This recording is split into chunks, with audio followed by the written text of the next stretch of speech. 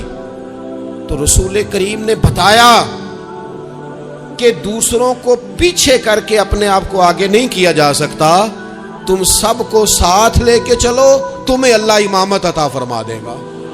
حضور نے تعارف کرایا اپنی امت کو سارے نبیوں کا، رسولوں کا، حضور نے ان کے تذکرے کیے، احادیث میں ان کے تذکرے ہوئے، حضور نے ہر ایک کی شانیں بلند کر کر کے بیان کی اور فرمایا کسی نبی کی بات میرے ساتھ ملا کر اس طرح نہ کرنا کہ ان کی کسر شان ہو جائے معاذ اللہ، میرا اور اس کا تقابل اس طرح نہ کرنا کہ وہاں کسر شان۔ وہ کسی نے میرے اعلیٰ حضرت کے سامنے کہا تھا نا، شان یوسف جو دبی وہ بھی اسی در پہ دبی، تو اعلیٰ حضرت کہنے لگے حضور تو کسی کو دبانے آئی نہیں، یہ تو کیا بات کر رہا ہے، تو کہہ شان یوسف جو بڑی وہ بھی اسی در سے بڑی، یہ کہہ کہ نبی پاک تو عزتیں دینے آئے، ہر ایک کی قسمت میں حضور نے عزت لکھی۔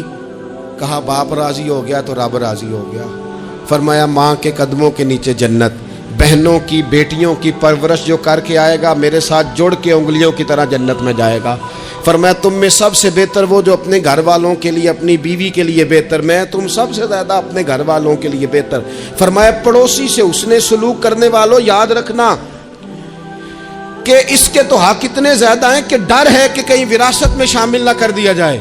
نبی پاک علیہ الصلوۃ والسلام نے فرمایا جو بی بی صرف حاملہ ہو، حاملہ، اسے رب کی بارگاہ میں اتنا ہی اجر ملتا ہے جتنا تلوار لے کے جہاد کرنے والے کو ثواب ملتا ہے، اور جب اس کے ہاں بچے کی ولادت ہوتی ہے اللہ اسے شہید جتنا درجہ دیتا ہے، اور جب وہ بچے کو دودھ پلاتی ہے تو ایک ایک گھونٹ کے بدلے رب غلام آزاد کرنے کا ثواب عطا کرتا ہے۔ یا رسول اللہ اسی کی صرف شان ہے؟ فرمایا نہیں، آدمی کے بال سفید ہو جائیں، مومن مسلمان سفید بالوں والا، اگر تم نے اس کی عزت کی تو سمجھ لینا تم نے اپنے رب کا احترام کیا ہے۔ یا رسول اللہ تاجر؟ تو فرمایا سچ بول کے تجارت کرنے والا تو قیامت میں نبیوں کے ساتھ ہوگا۔ یا رسول اللہ یہ عالم، یہ طلباء، یہ دور دراز سے آنے والے لوگ؟ تو محبوب نے فرمایا یہ تو کوئی ڈگری نہیں لیتے، پہلے دن ہی گھر سے نکلتے ہیں تو فرشتے پیروں کے نیچے پر بچھا دیتے ہیں۔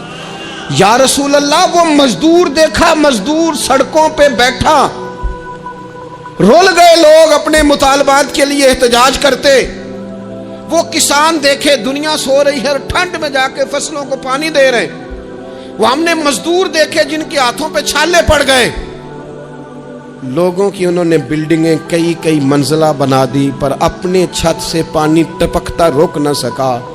حضور یہ جو لوگ ہیں ان کی کیا شان ہے؟ تو حد کر دی میرے کریم نے، فرمایا محنت کر کے روزی کمانے والا تو اللہ کا دوست ہے، اس کو تو اللہ نے قرب دے دیا دوستی۔ تو نے ہر شخص کی قسمت میں یہ عزت لکھی اور آخری خطبے کی صورت میں بھی وصیت لکھی۔ حضور نے ہر شخص کو احترام دیا، ہر ایک کو اکرام دیا۔ لوگوں کو پیچھے دھکیل کے قد اونچا نہیں ہوتا، بلکہ شمع سے جتنی مرضی شمعیں جل جائیں اس کی اپنی روشنی میں کبھی کمی نہیں آیا کرتی، بلکہ حد ہو گئی۔